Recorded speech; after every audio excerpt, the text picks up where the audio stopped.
Now, Prime Minister Andrew Holness is this evening appealing to developers to take more interest in building low-income homes across the island.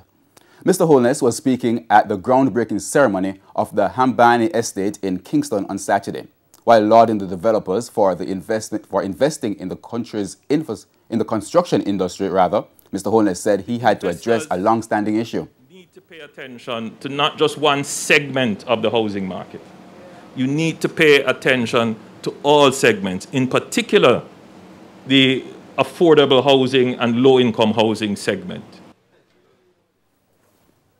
While indicating that the government had committed to building 70,000 homes over the next 5 years, Mr. Holness explained that there is much more to be done to ensure homes are affordable for all Jamaicans. The government's commitment has to be paired with the entrepreneurial skill.